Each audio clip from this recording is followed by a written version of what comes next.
सतगुरु रामपाल जी भगवान की। अरे मैं तो ऐसे ही कहने वाला हूँ, हैं? मतलब इसमें बोला तो सबको सुनाई देगा ना। इसको भी लगा लो, कैमरे में रिकॉर्ड हो जाएगा। नहीं, दोनों को लगा लो, दोनों को ऐसे पकड़ के ऐसे घुमाओ, घुमा के उल्टा ऐसे ऐसे। अभी जैसे कि ये बात इसके ऊपर चल रही थी, अभी कल ही एक भगत जी से मेरी बातचीत हो रही थी। तो कोई धनानय आश्रम में सेवा करने गया था, तो कि भगत जी मैं तो आश्रम में सेवा करने गया, लेकिन वहां तो मुझे बहुत रोना आया। तो मैंने ऐसा क्यों हुआ भगत?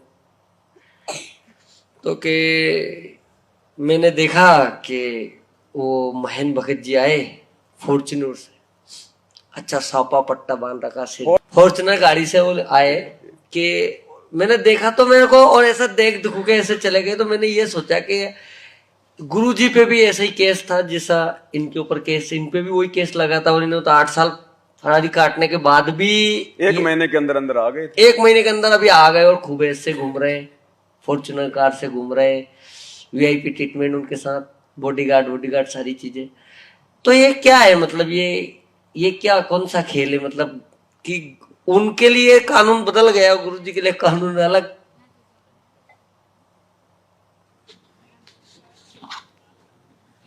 कानून तो भगत जी सबके लिए वो ही है, लेकिन ये काल का ये लोक है। बरवाला कांड का जो जन्मदाता है वो महेंद्र ही है, हम सबको पता है इस बात का। किस प्रकार से उसने उल्टे सीधे बयान देके पुलिस प्रशासन को जबरन सतलोक आश्रम बरवाला के अंदर अटैक करने के लिए आमंत्रित किया। धारा 144 लगी हुई है, फिर भी सबको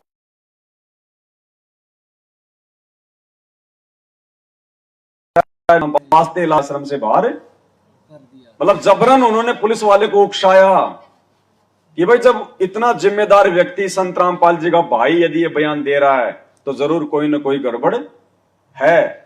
उस समय तो 3 तारीख से लेके 20 तारीख तक में भी स्वयं भी वही था, थे ना। तो प्रशासन ने देखा कि ना तो यहाँ चिड़ी आ सकती ना चिड़ी जा सकती, 144 धारा लगी हुई है, और संत रामपाल जी का भाई कह रहा है कि संत रामपाल जी आश्रम में है ही नहीं। तो जबरन पुलिस प्रशासन को आश्रम पे अटैक करना पड़ा कि माजरा क्या है। कहीं संत रामपाल जी वास्तव में कहीं जो है अंडरग्राउंड तो जो है नहीं कर दिए गए। एक बार आपसे ये भी बोला था ना, गुरुजी का आदेश कोई आता है तो पहले मेरे पास वेरीफाई होता है। हाँ, आया था ना उसका भगत जी। भाई ये बहुत, ये पहले से ही सारा सिस्टम है भगत जी, ये काल का पूरा षड्यंत्र है ये। गुरुजी का आदेश भी डायरेक्ट नहीं आएगा, पहले ये तो करूंगा। ये शुरू से नहीं मानती है लोग गुरु जी को। देखो शायद रिकॉर्डिंग है मेरे से वेरीफाई कराना पड़ेगा। वेरीफाई हाँ, मतलब गुरु जी से आदेश लेने के बाद मेरी मंजूरी जरूरी है। तो फिर गुरु कौन हुआ भाई? जब गुरु जी ने आदेश दे दिया कि बेटा तूने ये काम करना है, और उसके बाद में हमने महेंद्र से वेरिफिकेशन करना पड़ेगा कि गुरु जी ने जो कहा है वो काम हमने करना कि नहीं करना, तो फिर गुरु कौन हुआ? तो ये बातें भगत जी कौन बोल सकता है? वो बोल सकता है जिसकी बुद्धि बिल्कुल उसके मतलब घुटनों में हो। अरे गुरु का आदेश उसके बाद में किसी जीव के आदेश की आवश्यकता है क्या? लेकिन वो महेंद्र कैसे मानेगा भगवान यार, उनके साथ खेले कूदे गुरु जी। अब वो तो बात है ना भगत जी, काल तो देखो। अब वही तो कह रहे हैं गुरु जी कि हम गुरु जी को अपने जैसा इंसान मान के चलेंगे तब तक परमात्मा कह रहे हैं हम धोखा खा जाएंगे। यदि हम गुरु जी को अपने जैसा एक मानुष मान के चलेंगे, उनके साथ में रहेंगे, तो कभी ना कभी बात बिगड़ेगी, और वो बात बिगड़ गई। देखो क्या कह रहे हैं गुरु जी, यदि तुम गुरु जी को अपने जैसा एक आम व्यक्ति मान के चलोगे और उनके साथ में रहोगे, तो कभी न कभी मन में दोष आएगा। परमात्मा बताते हैं, गुरु मानुष कर जानते ते नर कहिए अंधे, ओवे दुखी संसार में आगे यम के फंदे। गुरु को मानुष कर जानते तो ते नर कहिए अंधे, और फिर होवे दुखी संसार में, फिर काल के फंद। पुणात्माओं, हमने गुरु जी को परमात्मा मानना पड़ेगा। परमात्मा मानने से हमारी यह प्रॉब्लम सोल्व होएगी, नहीं तो नहीं हो सकती।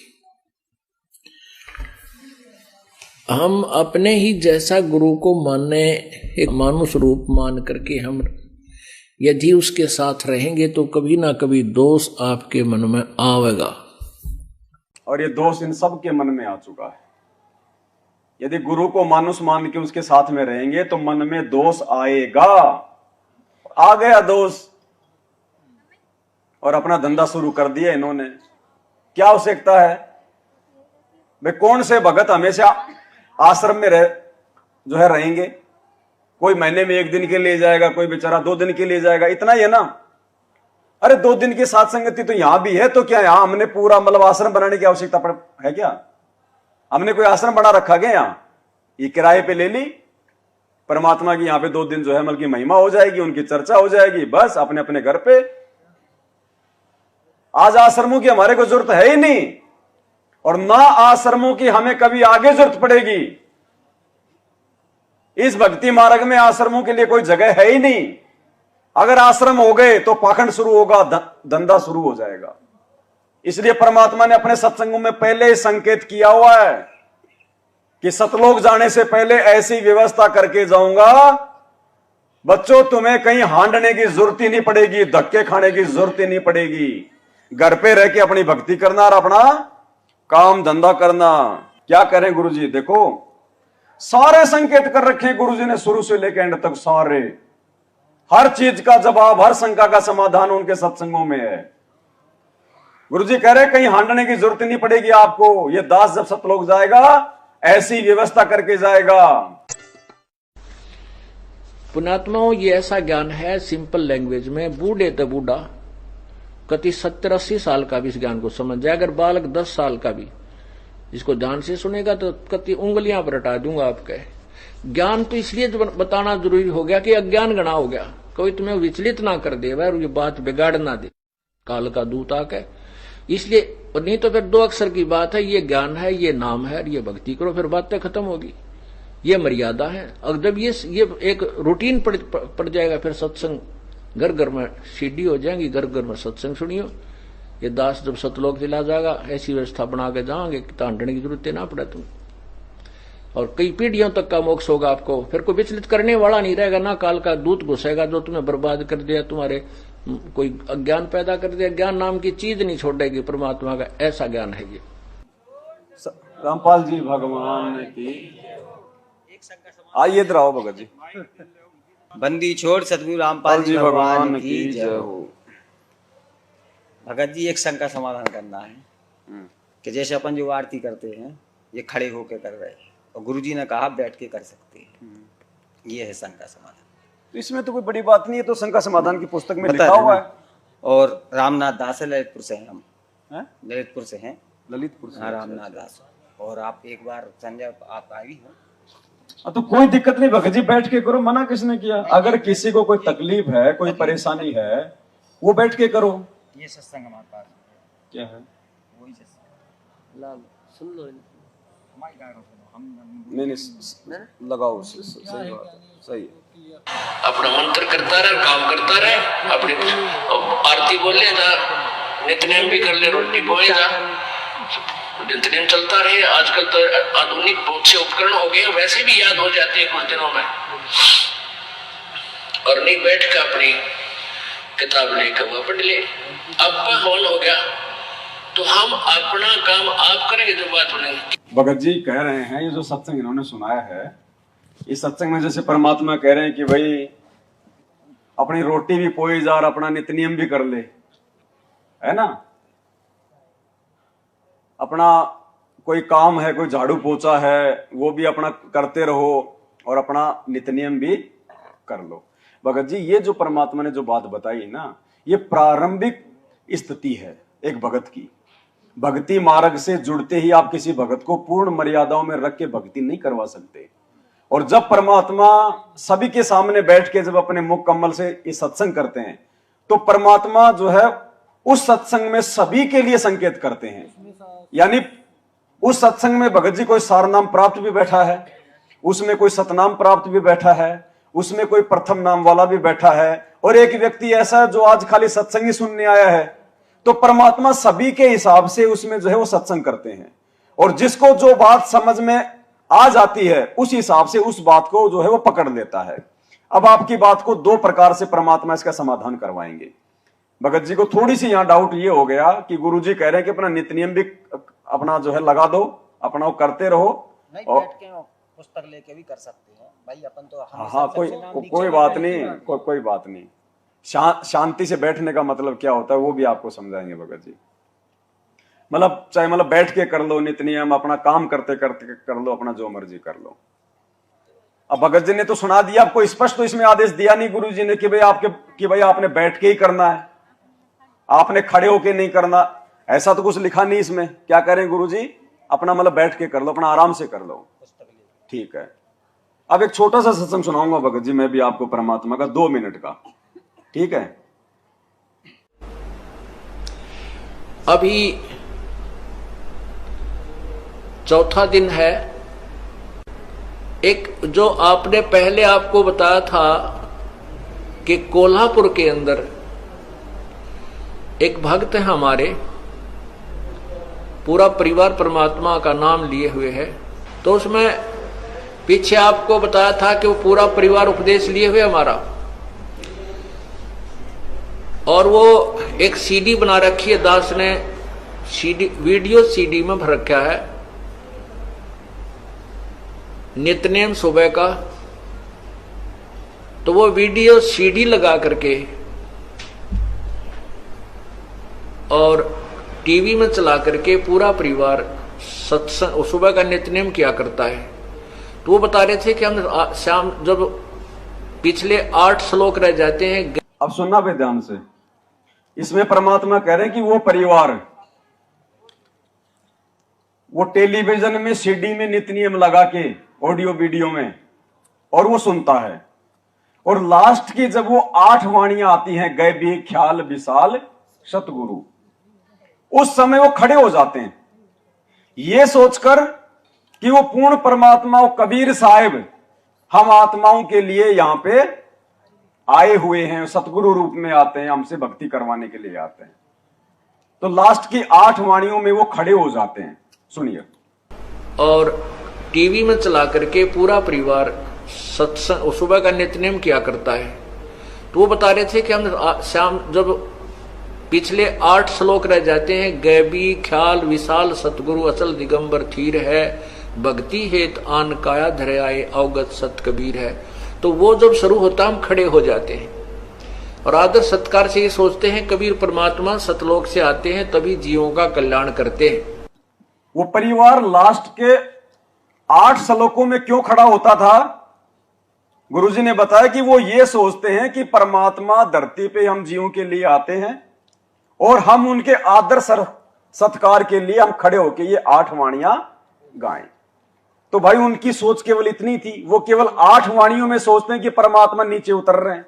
हम सत्सेवक जब से नित्य नियम शुरू होता है उसी समय से ये सोचते हैं कि सामने हमारे भगवान ही बैठे हैं, इसलिए उनके आदर सत्कार में हम खड़े होते हैं। बाकी हमने सबको कह रखा है, अगर किसी को दिक्कत है, कोई बीमार है, कोई एक्सीडेंट है, कोई कुछ भी, चाहे लेट के करो, बैठ के करो, सो के करो, कोई दिक्कत नहीं है। मेन चीज है वाणियां हमारे कानों में जाए और हम उन वाणियों पे अमल करें।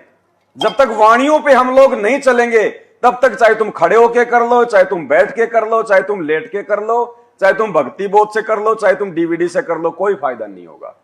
सुनने मात्र से फायदा नहीं होगा, रट्टा लगाने मात्र से फायदा नहीं होगा, जब तक हम उन वाणियों को अपने जीवन में अमल नहीं करेंगे। दूसरी चीज क्या है, इस भक्ति मार्ग को जिसको जैसा समझ में आता चला जाता है उस अनुसार वो अपना लेता है, लेकिन गुरुजी कभी किसी को दबाव नहीं देते। परमात्मा कैसे? एक सत्संग कर रहे हैं गुरुजी माता बहनों के लिए, आपने भी ध्यान से सुनना चाहिए, जो माता बहनें अभी तक उन आदेशों पे नहीं चल रही हैं। और उस सत्संग में परमात्मा ने फिर क्या संकेत किया? पति भरता और सुहेलड़ी सेवन अधिक अपार, पति भरता भाव नहीं ये चूम चटक सिंगारे।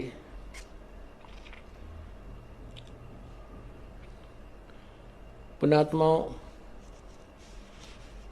इसमें दोनों ही हमें आदेश दे रहा है परमात्मा, दोनों ही निर्देश हैं। अपने साधारण जीवन में और इस भक्ति जीवन में हमने कैसे जीना है। पतिव्रता और स्वेलड़ी सेवन अधिक अपार। वो अधिक से अधिक जो पुण्यात्मा है, पतिव्रता यानी एक इष्ट पर आश्रित पर पुण्यात्माएं हैं, वो अधिक से अधिक सेवन यानी पूजा करती हैं। और वो पतिव्रता भावनी चोम चटक श्रृंगार, पतिव्रता को किसी भी प्रकार के बाह्य आडंबर करने की आवश्यकता नहीं। कहते हैं इन श्रृंगारों की परमात्मा को कति आवश्यकता नहीं, वो अंदर से जानता है ये कितना भगत है और उसमें उतना ही प्रेम होता है प्रभु का। ऐसे ही हम अपनी बहन बेटियों से प्रार्थना करते रहते हैं कि हमने न तो ये मेहंदी वगैरह लगानी है, ना ये नाखूनों को लाल करना है, ना होठों को लाल करना है, ये नहीं चाहिए हमने। आप केवल अपने मांग में सिंदूर आदि लगा सकते हैं, जिससे ये एक प्रतीक है, ये शादीशुदा है या मैरिड है अनमैरिड, बस इतना। क्या कह रहे हैं गुरु जी? एक तरफ तो परमात्मा सत्संग में कह रहे हैं कि पतिव्रता भावे नहीं चूम चटक श्रृंगार। अब चूम चटक श्रृंगार में तो सारी चीजें आ गई, बिंदी सिंदूर सब आ गए, ये गहने गाठी वगैरह, ठीक है। तो अब ये तो आदेश दे दिया परमात्मा ने उनको जो काफी वर्षों से परमात्मा की भक्ति कर रहे हैं। मतलब सत्संग परमात्मा तो पूरी भीड़ के लिए कर रहे हैं, अब उसमें हर प्रकार के सामने जो है भगत बैठे हुए हैं। तो सबसे पहला संकेत तो परमात्मा ने उनके लिए कर दिया जो काफी वर्षों से परमात्मा की भक्ति कर रहे हैं कि पतिव्रता भाव नहीं चूम चटक श्रृंगार। हमने बाह्य आडंबरों की आवश्यकता नहीं है, उस परमात्मा को पता कि अंदर से ये कितना भगत है। सख्त आदेश हो गया मालिक का कि हमने अगर भक्ति करनी है तो किसी भी प्रकार का बाह्य आडंबर हार श्रृंगार वगैरह नहीं करना है। फिर आगे क्या कह रहे हैं गुरु जी? उनके लिए जो खाली सतनाम तक हैं, क्या कह रहे हैं कि मांग या फिर बिंदी दोनों में से एक लगा सकती हैं, जिससे यह पता चल जाए कि यह शादीशुदा है या फिर यह कुंवारी है। हमें क्या मतलब भाई, हम शादीशुदा है कि हम कुंवारे हैं? हमने भक्ति करनी, हमने दुनिया को यह थोड़ी दिखाना कि मैं कुंवारी हूं या मैं शादीशुदा हूं। लेकिन क्योंकि सतनाम तक भी आत्मा ज्ञान में इतनी दृढ़ नहीं होती है, वो अपने सास ससुर का, अपने आड़ोसी पाड़ोसियों का, अपने पियर वालों का वो ताने वगैरह नहीं सुन सकती कि तूने तो ये भी छोड़ दिया, तूने वो भी छोड़ दिया। तो परमात्मा कहते हैं कि भाई मतलब जो है बिना ज्ञान के झगड़ा बढ़े, वो बेचारी वो परेशान हो, इससे अच्छा है चाहे वो मांग भर ले, चाहे बिंदी निकाल ले, ताकि उसकी निंदा ना हो, क्योंकि उसको ज्ञान नहीं, अभी वो संघर्ष नहीं कर पाएगी।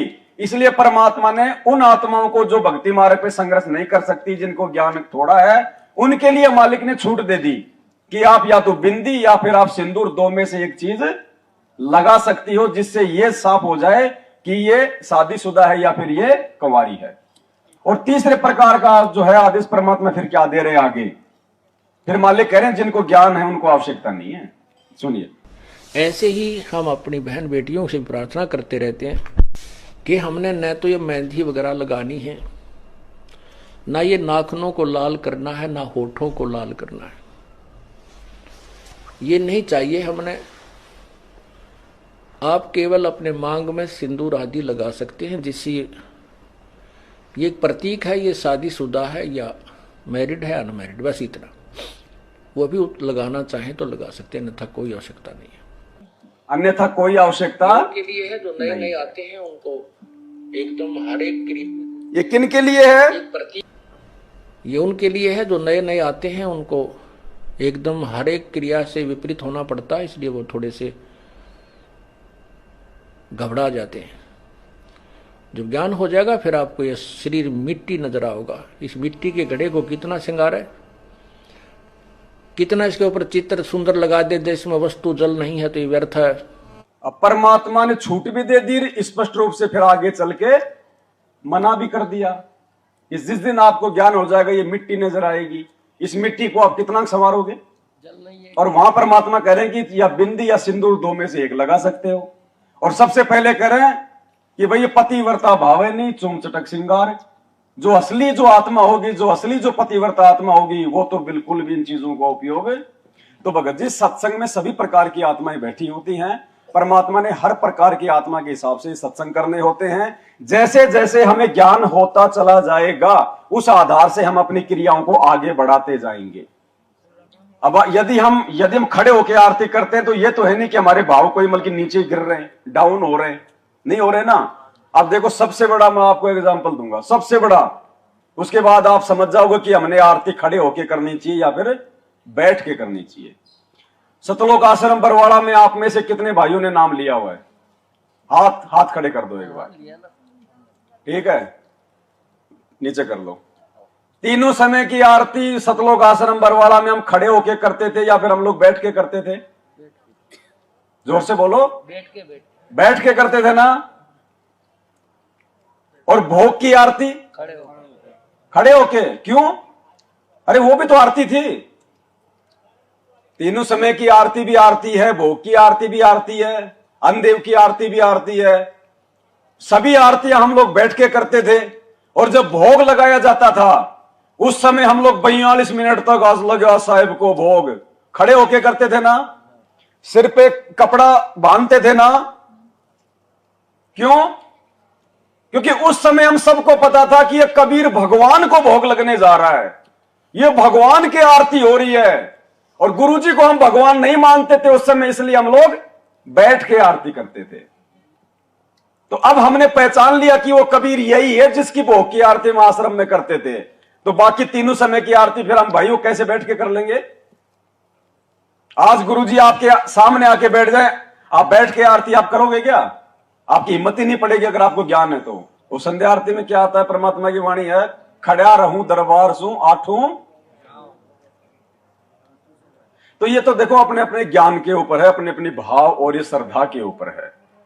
गुरु को सम्मान देना हुआ ना। ये कोई जबरदस्ती नहीं है कि आप लोगों ने अगर खड़े होकर आरती नहीं करोगे तो भाई आपका मोक्ष नहीं हो पाएगा। नहीं, ऐसा कुछ नहीं है। दास तो आपको यहां तक भी कहता है कि ये जरूरी नहीं है कि आप भोग नहीं लगाओगे तो आपका मोक्ष नहीं हो पाएगा। मोक्ष के लिए तो मर्यादा जरूरी है, लेकिन वो मर्यादा निभाने के लिए हमारे भाव बढ़े, उसके लिए हमने गुरुजी को भोग लगाना पड़ता है। भोग लगाने से यह साबित हो जाता है कि हमने इनको परमात्मा मान लिया। क्योंकि आश्रम में भोग लगाया जाता था ना भगवान को, हलवे राम का, तो उस समय हम किसको मान रहे थे? दाढ़ी मूछ वाले को। और अब भगवान हमने इनको मान लिया, ये है भगवान, तो फिर हम भोग किसको लगाएंगे? इनको लगाएंगे। और जब भोग की आरती जब हमारे को परमात्मा ने सिखाया आश्रम में, भाई जो है खड़े होके करनी है, तो बाकी तीनों समय की आरती भी तो हम इसी भगवान की कर रहे हैं, तो क्या वो नहीं करेंगे हम खड़े होके? तो ये तो एक कॉमन सेंस की सी बात है, इसमें कोई ज्यादा तो देखो खड़े होके होती थी जो आश्रम में।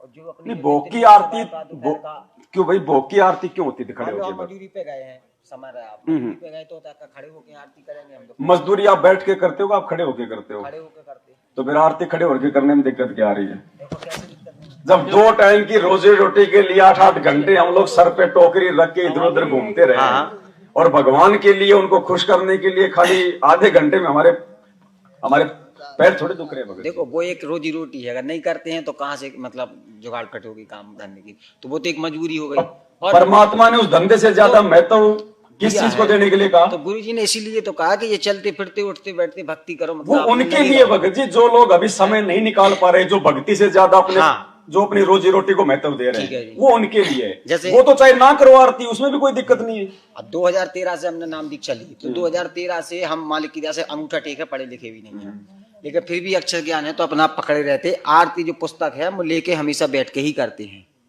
और कहीं अगर भूल जाते तो जहां अटका आ जाता वहां पकड़ लेते लहर।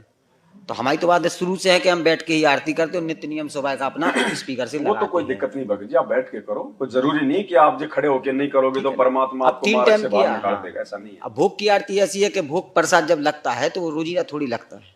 वो तो देखो भगत जी, हमने भगवान पहचान लिया तो हम इनको भोग लगा रहे हैं। हमारे भाई इनको नहीं भोग, हमारे भाई इनको नहीं पहचान रहे तो इनको भोग इनको नहीं लगा रहे। अब वो कहे कि भाई तुम क्यों लगा रहे हो भोग? तो वो तो हमारे मल की विवेक के ऊपर है, हमारी जो है श्रद्धा के ऊपर है। हाँ। तो इसी प्रकार भगत जी जो खड़े होके जो आरती हम कर रहे हैं, देखो हम सात संगत से कब जुड़े? सात संगत से हम वैसे नहीं जुड़ गए। पवन दास गुरुदोई हमने सब सुना, ना इनकी वीडियो ना देखना, नाम खंडित हो जाएगा। तो देखो नाम खंडित तो अपन जानते हैं कि गुरुदोई किसको बोलते? जो उल्टी सीधी बातें करे, ठीक है, जो गुरु के प्रति सही बोला तो भाई सुनना चाहिए। तो हमने ये सत्संग सुना था सबसे पहले। पूरे पंथ में इसका एक भी शब्द जनता में इस सत्संग को सुन के हमने ऐसा बेहुदा ज्ञान इन लोगों का कभी नहीं पता। दुनिया को करोड़ों लोगों को डबो दिया। फिर उन्होंने नवी कल ये दसी सबको कि किसी की पुस्तक नहीं पढ़ना और किसी की सीडी भी नहीं देखना, वो नहीं लेना। ये नवी कल 10 का सबका थपकी मार के भेज दिए। अब वो श्रद्धालु बेचारे वो जो सोचे गुरु जी का आदेश हो गया, हमने किसी की पुस्तक नहीं पढ़नी। उनको इन्होंने पता ये काल के जाल में बांध दिए, तो कति की ठड़ी बांध के कर दिए और झोंक देंगे उनके अंदर। ज्ञान पढ़ने में क्या दिक्कत है? हमारा भी पढ़ो और उनका भी पढ़ो। हमारा भी सीडी देखो, उनकी भी सीडी देखो, तब निर्णय होगा। कहाँ जा रहे हो तुम? तो कहने का दास का तात्पर्य ये है किसी बात कि इनके पास न तो कोई वो देखो भगत जी, ये भी बहुत बड़ा खेल है। अब आपने इस आधार से हमारी वीडियो देखना शुरू कर दिया। भाई गुरुजी कह रहे हैं खुद ही कि भैया उनकी भी देखो और हमारी भी देखो, हैं? और जब तक दोनों तरफ का निर्णय नहीं करेंगे तब तक हम कैसे वो जो है वो जान पहचान हम कर पाएंगे। अब ये सत्संग में तो आपने सुन लिया, और वैसे ऑडियो वीडियो में गुरुजी क्या कह रहे हैं मैनेजमेंट वालों को? दास के लिए गुरुजी क्या दे रहे हैं आदेश? ये दे रहे हैं ना, उसकी कोई पुस्तक नहीं पढ़नी, उसका कोई वीडियो नहीं देखना, जो उसका वीडियो तो देखेगा उसका नाम खंड हो जाएगा। वो हम बात नहीं मानते। वो तो हम इसलिए शुरू से नहीं मानते क्योंकि हम भी 6 महीने जेल में रहे हैं। हाँ, तो ये ज्ञान आधार से नहीं मान रहे ना। आप भी जेल में रहे आए हो, ये तो हम जानते कि ये सब फर्जी है। जो वो बताई गई ना, वो कॉल बॉन्डी के करके से जो बात हो रही है भगत जी फर्जी है। अरे हमने भी तो बात करी ना जेल से, उसी 1 नंबर जेल से। हाई लेवल की बातें हैं, नहीं समझ में आए इतनी जल्दी। हम भी जेल में रहे ना, तो हमने भी तो घर पे बात करी ना। तो हमारे आसपास भी 2 3 4 10 पुलिस वाले रहते थे और लाइन लगी रहती थी। सभी के घर पे आश्रम बात होती थी। तो जो आश्रम से बात हो रही ना, तो जो बगल बॉन्डी के करके हो रही है, समझो, ध्यान लगाओ, उस फोटो को देखिए गौर से। ये तो उल्टा सीधा एक दूसरे की तस्वीर जो बदल देते ना ये लोग, डुप्लीकेट भी बन जाता। किसी की कोई भी आवाज बोल सकता है, ये नहीं हम मानेंगे भगत जी, ये फर्जी है। और फिर जो गुरुजी ने सत्संग सुना दे, तो ये किस लिए सुना दे? हमारे लिए हम इसी को आधार मानते हैं, बाकी क्या हम किसी को नहीं मानते। सत्संग फाइनल है। देखो ये अध्यात्म है, ये सत्संगों से समझा जाएगा। गुरुजी ने क्या बताया? एक संत ने अपने भक्तों को अपने पास में बैठाया और रोज उनको वो ज्ञान दिया करते थे कि बच्चों, जो अपने गुरुजी की आज्ञा नहीं मानता, जो अपने गुरु के आदेशों की अवहेलना करता है, वो नरक में जाता है। बताया। और फिर उन्हीं चेलों को अपने पास में बैठा के कहा कि मेरा आदेश है, अपने अपने पैर का जूता निकालो और मेरे सिर में। अब सत्संग में तो वो गुरु कह रहा है कि अपने गुरु की तरफ अगर उंगली भी कर दी तो नरक में जाओगे, और वो ही गुरु कह रहा है उसी सत्संग में कि अपने पैर का जूता निकालो और अब मेरे सिर में मारो, ये मेरा आदेश है। अब वो क्या? वो परीक्षा। तो भक्ति मार्ग का जो विधान है वो तो गुरुजी सत्संगों में डाल के चले गए, वो बिल्कुल गुरुजी ने तो अटल है। अगर ये भक्ति चलेगी, ये ज्ञान मार्ग चलेगा, तो गुरुजी के सत्संगों के हिसाब से चलेगा। अब भक्तों के विवेक की बुद्धि के 28 साल से ज्ञान देने के बाद में अपने ही भक्ति विधान के विपरीत आदेश देके गुरु कैसी भी परीक्षा ले सकता है भगत जी? तो गुरुजी ने तो अभी तो बोला कि शीश दिए जो गुरु मिले तो भी सस्ता जान। हमें रावण जैसा शीश थोड़ी देना है। नहीं तो शीश तो उसने भी नहीं दिया। नहीं तो उसने कहा अपने गुरु जी के जूते मार दिए? उसने तो अपने सिर पे मारे ना। तो अपने सिर पे मारे, अपने सिर पे मारे ना। तो लेकिन आदेश की तो उसने पालना उसने की ना। तो भाई वो शीश भी तो गुरु जी का भी था। मतलब जैसे कहने का मतलब है गुरु अपने ही ज्ञान के विपरीत आदेश देके भी परीक्षा लेगा। हाँ। साल भर तक टीचर बच्चों को पढ़ाता है, भारत की राजधानी दिल्ली। और जब वो उनकी परीक्षा लेता है तो भगत जी क्या लिखता है वो पेपर में? भारत की राजधानी क्या है? क्या उसको नहीं पता क्या है भारत की राजधानी? वो बच्चों की परीक्षा ले रहा कि जब मैंने साल भर तक इनको पढ़ाया तो इनका दिमाग कहां था? तो भगत जी 2014 के बाद से जितने भी ऑडियो वीडियो जो भी कुछ हो रहा है ना, ये सब हम भक्तों की परीक्षा है। इससे कोई मतलब नहीं है भाई, ये अध्यात्म है। इन ऑडियो वीडियो को देख के विचलित मत हो जाना। इन ऑडियो वीडियो को दास हमेशा आपको एक बात बोलता आया है, शुरू से ही, जब से ही आने लगी हैं। दास ने आपको क्या कहा कि भैया फर्जी हैं, नकली हैं, लेकिन इन ऑडियो वीडियो में जो बातें हमारे गुरुजी के ज्ञान से मेल खाएंगी वो हमें स्वीकार्य हैं, मंजूर हैं। बाकी हम नहीं मानेंगे, चाहे गुरुजी की क्यों ना हो। तो इसका भी परिणाम वो दिया ना प्रमाण गुरुजी ने, इंद्रमती का जो सत्संग है उसके अंदर, कि स्वयं गुरुजी भी आए, मतलब कि काल ने गुरुजी का ही रूप लिया। हाँ।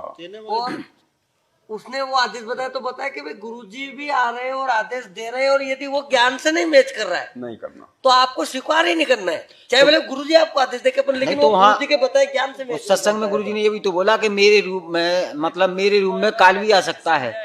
तो वहाँ सतनाम का जाप जो आपको मंत्र मिला वो करना पड़ेगा जब उसका चेहरा चेंज होगा। तो अभी हमारे सामने क्या गुरुजी भैया परमात्मा निचोड़ के लेके जाएगा, मसल देंगे एक बार। ऐसा नहीं, सतलोक ऐसे नहीं मिलेगा। अगर ऐसे मिलता तो गुरुजी हमें क्या कहते हैं, तुम लाखों बार मेरे शरण में आ लिए, लाखों बार तुमने कलयुग निकाल दिए, लेकिन रह जाते हो। तो मैं हमेशा ये प्रार्थना करूंगा, या तो मानना अपने गुरुजी के खाली जो है मतलब प्रवचनों की, उनके सत्संगों की, या फिर जब तक आप खुद जाके गुरुजी के सामने खड़े होके कोई आदेश प्राप्त नहीं कर लेते तब तक मत मानना। कोई दूसरा गुरुजी को कह के क्या आदेश जो है वो दिलवा रहा है, ये आपको स्वीकार्य नहीं होना चाहिए। आप खुद जाके पूछो, खुद जाके आदेश लो, आपके सामने गुरुजी कह दे हाँ बेटा ये सही ये गलत, या तो तुम लोग उस बात को मानना, या फिर गुरुजी ने जो सत्संग कर दिए वो उनका भक्ति विधान है, वो कभी फेल नहीं हो सकता जिंदगी में। बाकी तो परमात्मा है, बेहतर प्रकार की लीला करेगा, आप और हमारी दिलो दिमाग से बाहर है।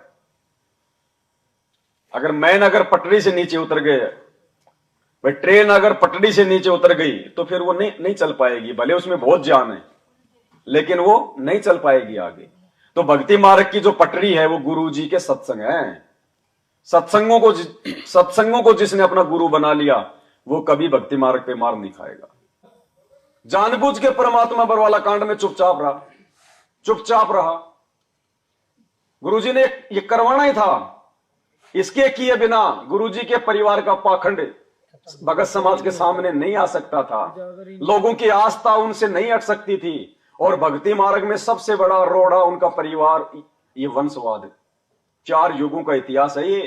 1000 साल तक भगवान ने मार्ग चलाना है, ऐसे कोई कच्चा काम करके नहीं जाएगा।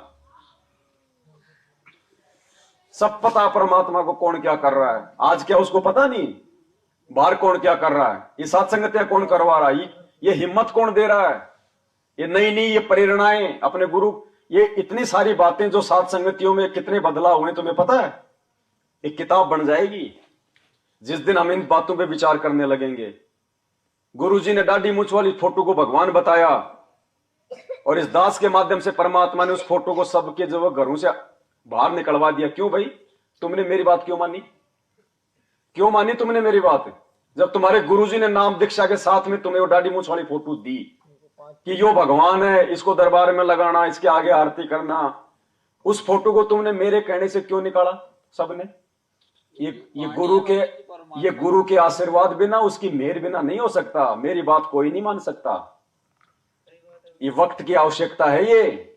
ये गुप्त रूप में परमात्मा सारा काम कर रहा है, वो अंतर्यामी, उसको सबको पता है। मेरे कहने से आप खड़े होकर आरती आप क्यों करोगे भाई? मैं कौन लगता हूं आपका? लेकिन आपके अंदर से प्रेरणा, मैं खाली एक निमित्त बना, मैं खाली एक टेप रिकॉर्डर, अंदर से आपको खड़े होकर आरती करने की हिम्मत कौन दे रहा है? प्रेरणा कौन कर रहा है? आप मेरी बात नहीं मान रहे और ना मैं मनवा रहा, और ना ये बात मनवाने से मुझे कोई फायदा है। आप खड़े होकर आरती अपने भगवान के आगे कर रहे हो, मुझे क्या मिल रहा है? मुझे क्या मिल रहा है? अपने गुरु को भोग लगाना परमात्मा ने सात संगतियों से शुरू करवाया। आप मेरे को हलवा खिला रहे हो क्या? हलवा खाने वाला खा रहा है, आप जी खिला रहे हो, आपका पैसा लग रहा है, मुझे क्या फायदा? ये परमात्मा करवा रहा है। जितने भी बदलाव परमात्मा ने करवाए हैं सात संगतियों में, आप संध्या आरती में वो सब के सब लोग अपने गुरु जी को ज्ञानी बोलते हैं। तेरा राम पाल ज्ञान, सुबह नित्य नियम में तो महाज्ञानी बताएंगे। अथ ब्रह्म वेदी में ज्ञान सागर अति उजागर निर्विकार निरंजनम ब्रह्म ज्ञानी महाध्यानी सत शुक्र दुख मंजनम, और शाम को कह देंगे तेरा राम पाल ज्ञान किया सतलोक का वासी। सुबह महाज्ञानी, शाम को अज्ञानी। आप लोगों को ये चेतना क्यों आई? भाई सारी सब कुछ ही कौन करवा रहा है? परमात्मा। हमने तो वाणी हटा दी। लेकिन देखो भगत जी, अभी जैसे आपके मन में जैसे कि आपने ये सारी चीजें आपके अंदर होती, अभी सोचो ये बात मेरे मन में बरवाला जा रहा था, तब से चल रही, तब से दिमाग में खटपटी चल रही कि ये क्या है, ये कौन सी बात पढ़ रहे हैं अपन, क्या पढ़ रहे हैं, क्या पढ़ रहे हैं। सोचो अभी मैं ये चीज को जब याद आया था, जब मेरे ऊपर लेता, मेरे नाम से बोलता, जब मतलब मैं भी नहीं बोलता था, मतलब मैं भी वही करता था। तेरा दास आत्मा अंदर से बहुत सारे लोगों की करती थी, बेचारे चुप हो जाते थे, वो कुछ नहीं बोलते थे, लेकिन अज्ञानी नहीं बोलते थे, लेकिन वो डरते थे कि मैं बताऊं किसको, मैं किसके सामने बोलूं, किसको पूछूं, हाँ किसको पूछूं, मैं किसको पूछूं। तो वहां पूछने का मतलब जो मन में जो चीजें चल रही थी वहां पूछ ही नहीं पाते थे, ऐसा कोई संपर्क। कुछ चीजें मुझे प्रार्थना करनी थी क्योंकि मैं बहुत जटिल समस्या में था, तो मैं डायरेक्ट गुरुजी तक अपनी बातचीत नहीं पहुंचा पा रहा था। जब तो मैं आश्रम की घटनाएं बता रहा हूं, मैं हर महीने में 2 बार चला जाता था आश्रम में, लेकिन वो भी सबकी बुद्धि ऑफ थी उस समय। हाँ, बरवाला कांड तक की बुद्धि ऑफ थी। बरवाला कांड में पूरे से तो 19 तारीख 20 तारीख को वहां से निकले, 19 तारीख तक वहां रहे। ये सद्बुद्धि परमात्मा ने अपने भक्तों को उनके सत्संग समझने की बरवाला कांड के बाद में दी। बिल्कुल सारी चीजें पूर्व निर्धारित है। जगत वालों ने भविष्यवाणी भी की ना अप्रैल 2024 को। अब आप लोग ये देखो, सबसे पहले परमात्मा का प्रकट दिवस, सतगुरु रामपाल जी भगवान का प्रकट दिवस 2019 में सत्संगों के द्वारा मनाया गया। इससे पहले वे 28 साल से परमात्मा ज्ञान दे रहे थे, लोग सार नाम तक ले चुके थे। क्या उनके दिमाग में नहीं आई? कभी आई उनके दिमाग में? और 2019 में जैसे हमने मेरठ में मनाया, 2020 में इन लोगों ने शुरू कर दिया हमारे पीछे पीछे।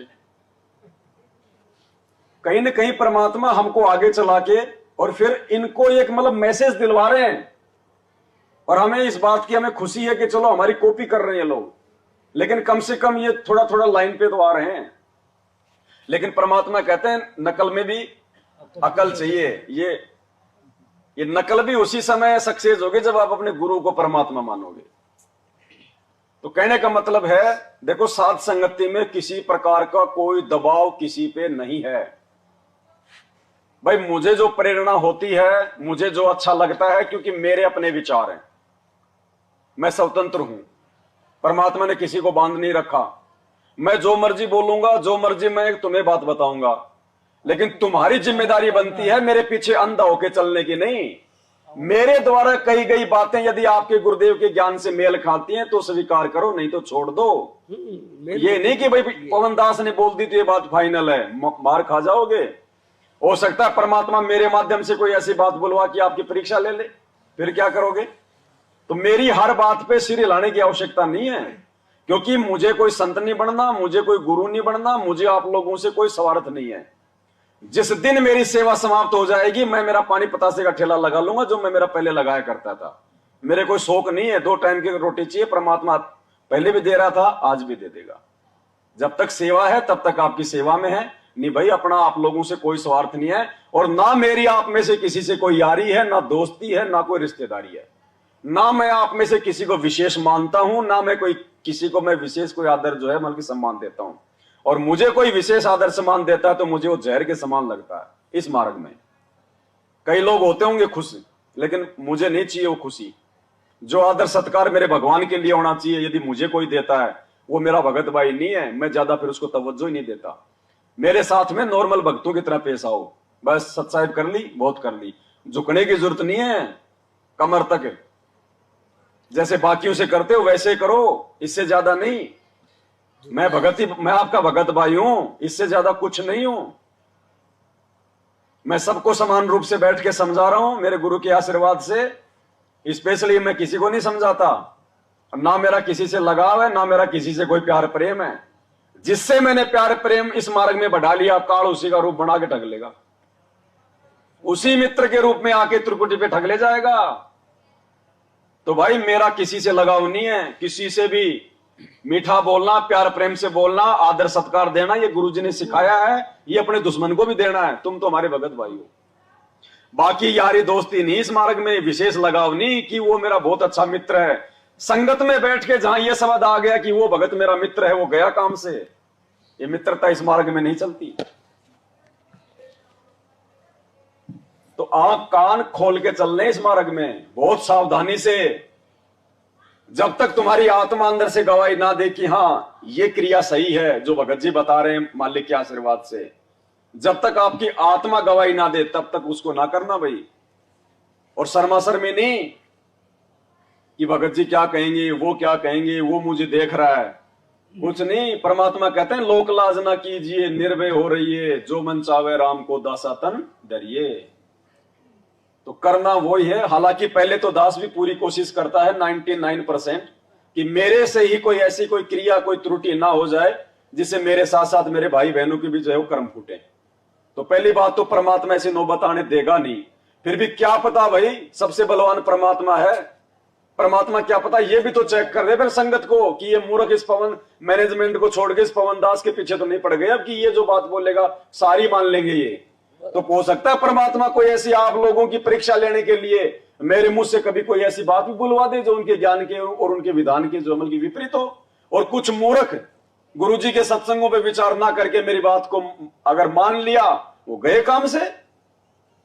सूक्ष्म खेल है, ये कच्चा धागा है, बहुत सावधानी। तो अंधे होके नहीं चलने आप और हमारे को। आप साथ संगत में बैठे इस मार्ग से यदि आप नीचे गिर गए, देखो काल तो क्या करेगा, गुरुजी ने क्या बताया, वो कमजोर नस को पकड़ेगा। जो कमजोरी है, क्योंकि वो भी तो अपने स्तर का अंतर्यामी है, मन रूप में बैठा हुआ अंदर, सब पता उसको ये क्या सोच रहे हैं। तो बहुत सावधान होके चलना है भाई। मैंने कभी भी 8 साल में किसी भगत को ये नहीं कहा कि मैं जो बोलूंगा वो फाइनल है, नहीं। दास ने ये कहा कि मेरी हर बात को गुरुजी के ज्ञान से तोल लेना। पहले तुम्हारी आत्मा स्वीकार करे तो मानना, नहीं तो मैं बुरा नहीं मानूंगा, क्योंकि आपके मानने से मेरा भला नहीं और आपके ना मानने से मेरा कोई भला नहीं। मैं अपनी भक्ति से पार होऊंगा, आपको आपकी अपनी भक्ति पार करेगी। देखा देखी का मार्ग नहीं है। हम महिमा करने के लिए इकट्ठा होते हैं, परमात्मा की चर्चा करने के लिए ज्ञान आधार से उनके सत्संगों पे जो है विवेचन करके अपने आप को आत्मिक रूप से दृढ़ करने के लिए हम यहाँ इकट्ठे होते हैं। ज्ञान विरुद्ध कोई भी बात लगे आपको सवाल करने का अधिकार है। आप जो है कि मुंह पे बोलो। यहाँ कोई इज्जत बेइज्जती नहीं है, ना आपकी इज्जत ना मेरी इज्जत, ना आपकी बेइज्जती होने वाली ना मेरी कोई बेइज्जती नहीं होने वाली। और जो भगत इज्जत का ठेकेदार है वो गधा बनेगा अगले जन्म में। तो बहुत सोच समझ के परमात्मा ने धरती पे भगवान उतरा हुआ है, हर प्रकार से छान छान के लेके जाएगा, छान छान के। मुझे तो संदेह है अगर एक विमान भी अगर भर जाए तो परमात्मा का एक विमान भी। हाँ जी, रियलिटी भगत जी। जब 4 युगों में एक आत्मा भी नहीं गई, 4 युगों का इतिहास उठा के देख लो, सतयुग त्रेता द्वापर और ये कलयुग वर्तमान समय तक का। अगर एक भी आत्मा सतलोक गई हो तो मुझे बता दो अब गुरु जी के सत्संगों से। एक भी, 2 पूछे थे मानसरोवर तक, वो भी नीचे गिर गए। द्वापर में सुदर्शन और त्रेता में वो इंद्रमती। वो सुदर्शन अपने माँ बाप के चक्कर में, इंद्रमती अपने पति के चक्कर में। रविदास जी तो गए ना? नहीं, कोई नहीं गया भगत जी। रविदास कहां से? जब नानक जी नहीं जा पाए, धर्मदास जी नहीं जा पाए, नानक जी का उसका कहां नंबर आएगा? रविदास मिनी सतलोक तक पहुंच गया। मिनी सतलोक में भी कहां भगत जी? वर्तमान में तो यहीं बैठा होगा कहीं भगत जी। परमात्मा ने उद्धार करा था ना। वैसे भगत जी केवल मतलब स्वर्ग तक गई थी। जो गणिका थी ना, जिसको परमात्मा ने परीक्षा के लिए निमित्त बनाया था, केवल वो स्वर्ग तक गई है, आगे नहीं गई। चमरा जुल्हा तर गए और छिपा नाई रे, गणिका चढ़ी विमान में सुरगापुर दाई रे। दास जो बोलेगा मालिक के ज्ञान से बोलेगा, मैं अपने मन से नहीं बोलता कुछ भी। मालिक की खुद की वाणी है। चमरा जुल्हा तर गए और छिपा नाई रे। तर गए मतलब यहाँ के जो बाकी हम जो 64 लाख थे मूर्ख, उनसे उत्तम हमारी गति हो गई। मतलब हम 650 साल से मानव जन्म लेके आ रहे हैं, हम लोग ये नरक भोगते आ रहे हैं, और उन आत्माओं को परमात्मा ने बीज रूप में कहीं बैठा दिया, मिनी सतलोक में या कहीं भी, और वर्तमान समय में डायरेक्ट उनको जन्म दे दिया। वो बार बार माँ के गर्भ वाला वो नरक भोग के नहीं आए। ये है नेकी संबंध। कहां से पार हो जाएंगे भगत जी? सत्संग सुनो ध्यान से। वो देखो ठीक है, उनके भाव थे भगत जी, भगत जी भाव थे, जो है उनकी श्रद्धा थी, लेकिन ज्ञान नहीं था, ज्ञान नहीं था भगत जी। नेकी ने क्या बोला अपने पति को जब अपने बेटे की गर्दन काट के आटा ले आया घर पे? क्या बोला नेकी ने? बोला जी गुरुजी खाना खाएंगे, आंसू मत निकाल देना, नहीं तो गुरुजी को मालूम पड़ जाएगा। तो क्या उसको पता नहीं था? वो अंतर्यामी कहां मान रहे थे परमात्मा को कि तू रोना मत, नहीं तो गुरुजी को पता चल जाएगा कि ये बेटा काट के आए हुए हैं। क्या उसको पता नहीं था कि अंतर्यामी है? सारा खेल तो वही करवा रहा था। जानबूझ के परमात्मा ने परिस्थितियां पैदा की थी भगत जी उनकी परीक्षा लेने के लिए। और संबंध तो कहां से पार हो जाएगा? उसके तो मन में ही आ गया था कि भाई आज अगर मेरे पास में माड़ताड़ होता तो मुझे अपने बेटे की गर्दन नहीं काटनी पड़ती।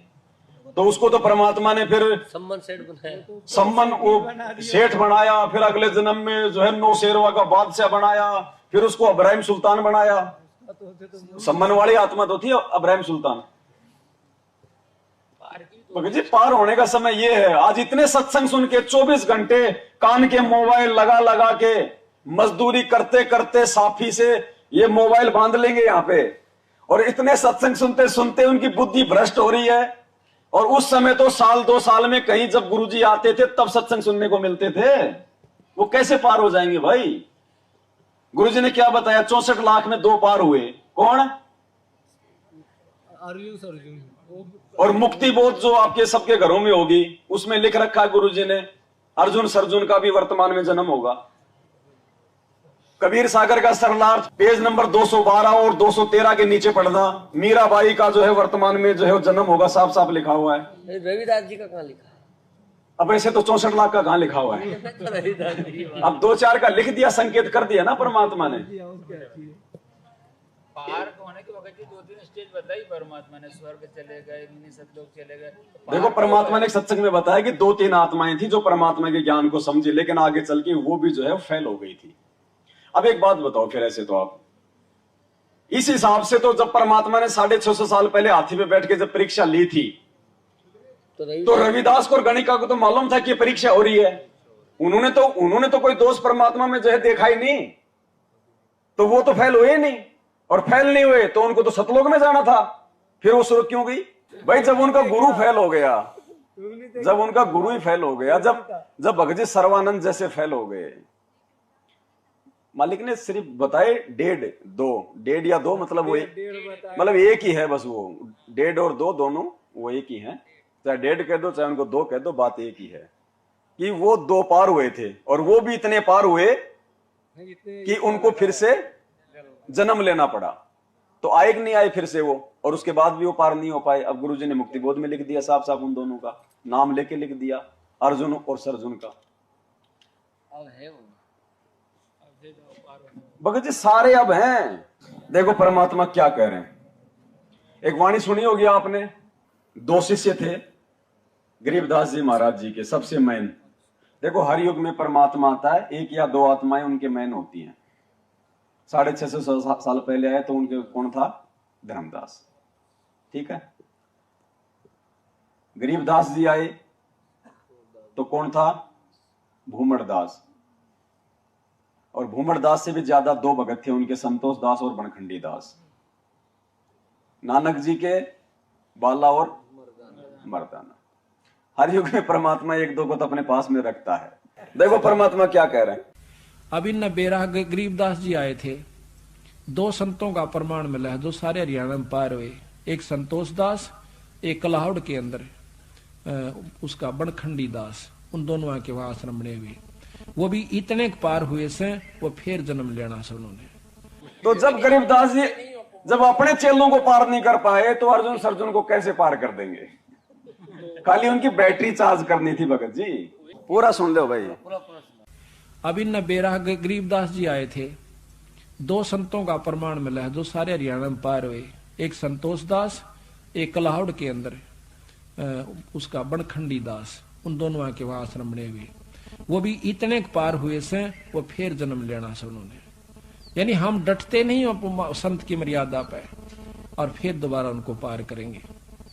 तो अब बताओ, इब हम भी फेल होए ऐसा? हम तो कुछ भी जीव नहीं, उनकी आंख सामने भगवान खुद आए, उन पर विश्वास नहीं किया हमने इसी प्रकार नहीं मानते, क्योंकि हम फिर उन संतों के चक्कर में पड़े हैं जिनको बड़ी बड़ी जटार लटार धारावाहिक वो चालान से तन्यों को नारा संत तो वो सब, ये तो एक साधारण जाट से, ये तो जमींदार मेरे हार, ये तो फलानी का दो छोरा से, ये तो दोता है ना हमारे गांव का। गरीबदास ने न्यों क्या करते, राज वहां मंदिर बना का माथा टेकना सामने, नाक रगड़े से उसके आगे जाके।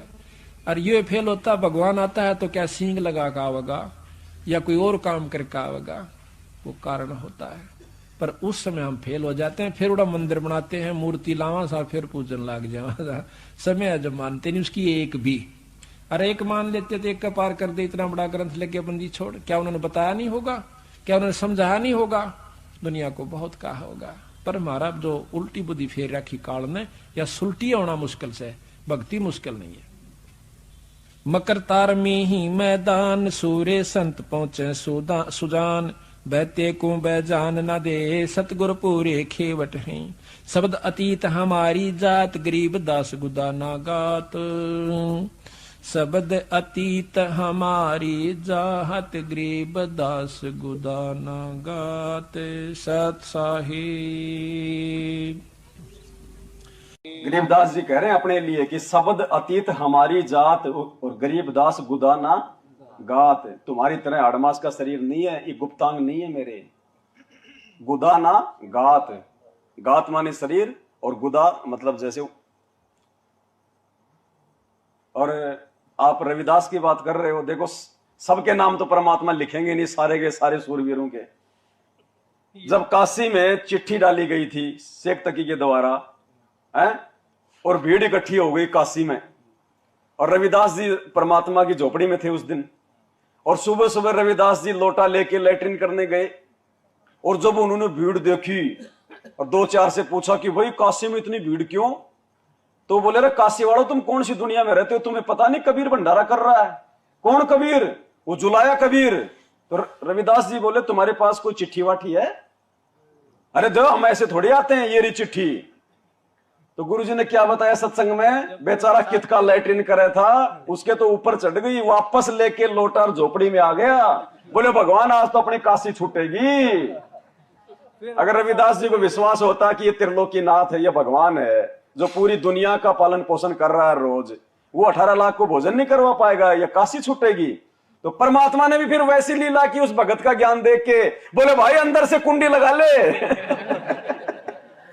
और रात रात काट ले, सुबह दोनों चल चलेंगे यहां से। तो बोले तुरंत कुंडी लगा दी रविदास ने। तो भगत जी ये ज्ञान से ही निर्णय होगा, मतलब ज्ञान ही इम्पोर्टेंट है पार उतरने और के कुछ लिए। नहीं है ज्ञान के अलावा। ज्ञान नहीं हुआ ना, अब विश्वास होता तो बोल देते कि काशी वालों 18 क्या, परमात्मा तो 18 जो है करोड़ को खिला दे 2 मिनट में।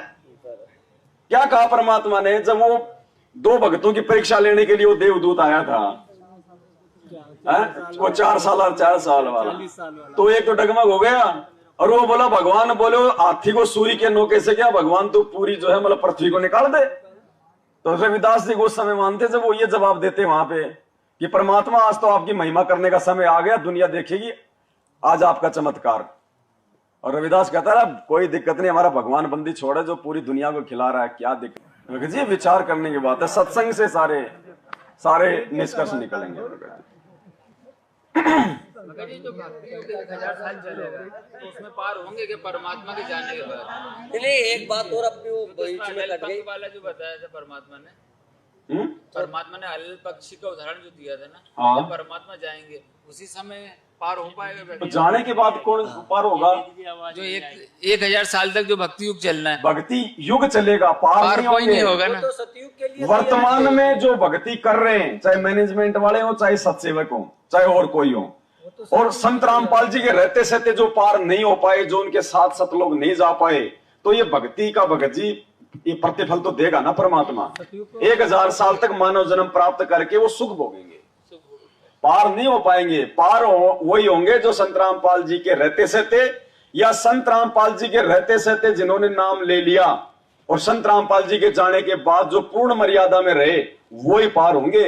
वो डीवीडी से नाम लेने वाले उनके जाने के बाद में पार नहीं होंगे भगत जी। डीवीडी से लिया नहीं, गुरु जी के जाने के बाद में जो डीवीडी की व्यवस्था की जाए वो पार नहीं हो पाएंगे। भगत जी इसका तो एक जगत वालों ने एक आडियो भी निकाली थी ना 2018 जो मेरठ सत्संग जो चालू हुआ सात संगति, क्या मेरठ की जो सात संगति चालू हुई थी 2018 से और 2024 अप्रैल 18 अप्रैल 2024 तक जो विशेष जुड़ाव चालू होगा भक्तों का, इसके लिए 18 अप्रैल 2014 तक परमात्मा जो है अच्छी अच्छी आत्माओं को जोड़ लेगा। उसके बाद में हम आपस में संपर्क ही नहीं कर पाएंगे, ऐसी परिस्थितियां पैदा हो जाएंगी, ये कनेक्शन कट जाएंगे, मोबाइल बंद हो जाएंगे, ऐसा तानाशाह सिस्टम पैदा हो जाएगा, दुनिया को दुनिया से काट दिया जाएगा। राष्ट्रपति शासन का भी आज हम आपस में हम लोग इकट्ठे हुए हैं, इकट्ठे होने का माध्यम क्या है? मोबाइल। जब कल कोई मोबाइल ही बंद कर देंगे, इंटरनेट ही बंद कर देगी ये गवर्नमेंट, फिर क्या करोगे? किसको कौन उससे पहले पहले परमात्मा हमारे को ये खीर खिला रहा है, ये तैयार होना, दृढ़ हो जाओ। उस समय ना तुम्हें कोई पवनदास समझाएगा, ना तुम्हें कोई और समझाएगा, ना तुम कहीं आ सकोगे ना जा सकोगे, तुम्हारा खुद का ज्ञान और हिम्मत तुम्हारे काम आएगी। उस समय आत्मनिर्भर बनना पड़ेगा हमारे को।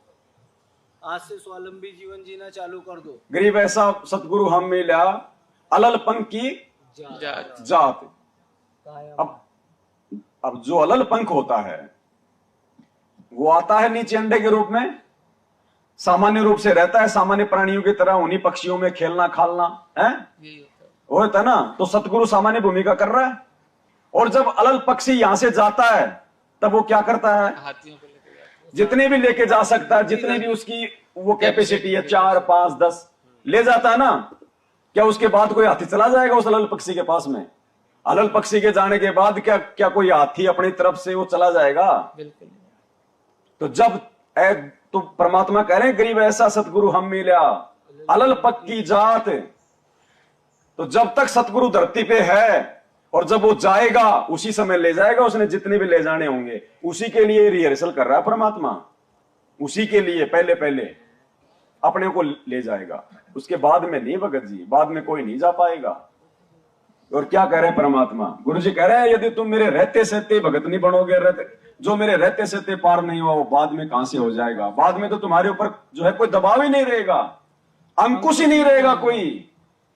अरे टीचर सामने बैठा है और उस समय बच्चा स्कूल में जो है वो शरारत कर रहा है, और टीचर कहीं बाहर चला गया तो वो बच्चा एक सभ्य विद्यार्थी बन जाएगा? जो गुरु के रहते सहते ही नहीं मान रहा, वो गुरु के जाने के बाद में कहां से विद्यार्थी बन जाएगा? क्या क्या कह रहे हैं गुरु जी? चलो मान ले ईब आपने सुख भी हो गया, रह भी गए, और कंटिन्यूस 5-6 जन्म आपके मनुष्य के भी हो जाएंगे ईस कमाई थे वर्तमान के भक्ति से।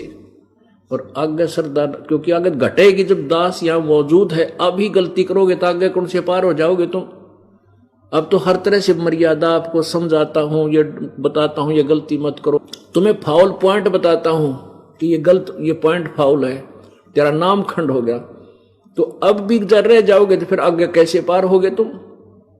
जब ये दास चला जाएगा सतलोक, फिर तुम पर अंकुश नहीं रहेगा, ज्ञान तो रहेगा, लेकिन कुछ ऐसी मर्यादा बन जाएंगी जो पुण्यात्मा बचपन से भक्ति अपने बच्चों को रंग में रंग देंगे, वो आने वाले समय में इतना जल्दी नहीं बिगड़ेंगे। और जो वर्तमान में बिगड़ जाएगा तो आगे गलती हुई पड़ी है उस तक। तो इसलिए इस समय को ज्यादा नहीं बढ़ाना आपने, यानी 1000 साल तक मत बढ़ाओ इस समय को। गुरुजी कह रहे हैं जो तुम आज ही पार नहीं हो पाओगे, मेरे रहते सहते मेरे जाने के बाद में कैसे पार हो जाओगे? तुम्हारे ऊपर कोई अंकुश ही नहीं रहेगा। जब आज गुरुजी के रहते सहते तुम स्टेडियम ठोक रहे हो, तो गुरुजी के जाने के बाद तुम मतलब भगत बन जाओगे? तो भगत जी ये बहुत थोड़ा समय है, बहुत थोड़ा समय इस धरती पे ये मोक्ष का। और दास इसीलिए चीख रहा, चिल्ला रहा है कि ये मेरा नहीं है साथ संगति, ये परमात्मा ने चलाई है अपने भगत छांटने के लिए। और जो भगत बन जाएगा वो छट जाएगा, नहीं तो आते रहो, हलवा चाटते रहो, भोग लगाते रहो, ये प्रवचन सुनते रहो, कुछ लेना देना नहीं है। चले भगत जी, मैं तो कभी नहीं मानता हूँ शुरू से कि आपकी साथ संगति है, मैं तो भगवान रामपाल जी महाराज की साथ संगति मानते आए हम। तो मतलब ज्ञान उनका, यहाँ पे बैठ के उनकी चर्चा होती है, कोई मैं अपने बाप दादाओं के ज्ञान की चर्चा थोड़ी करता हूँ।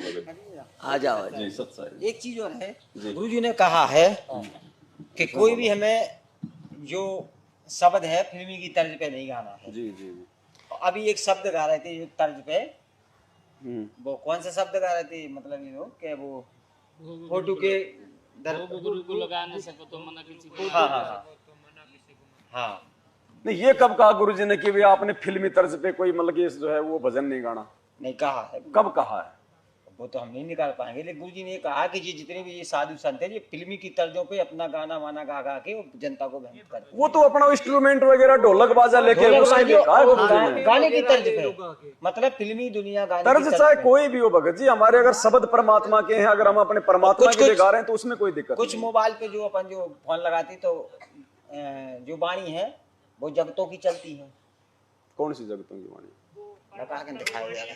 एक मिनट रुक जाओ, उनको बता रहे एक मिनट रुक जाओ। उनके चला। ज्ञान में दम नहीं है, इसलिए परमात्मा बोलते हैं कि वो फिल्मी एक मिनट। तर्ज पे गाते हैं। नहीं, वो कौन सा फिल्मी तर्ज है मेरे को बताओ, कौन से गाने की तरह से वो भोग गुरु को लगा न किसी सको का तो? कर न सको बुरा किसी का मत तो वो तो भजन है, वो तो ऑलरेडी वो फिल्मी गाना कहाँ है? भजन है, लेकिन वो तर्ज तो बहुत दूसरी है ना। तो तर्ज में क्या दिक्कत है? तो कभी साहब के सारे भजन बनाए गए इन वाणियों के, तो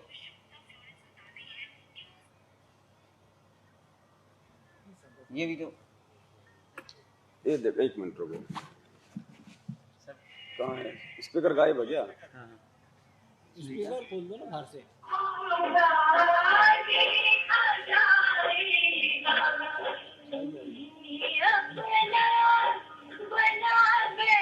ये तो भगत जी का है। ये किसी जगत वाले का गाया हुआ है और इसने मतलब भगवान के लिए उसने वो गा रखा है।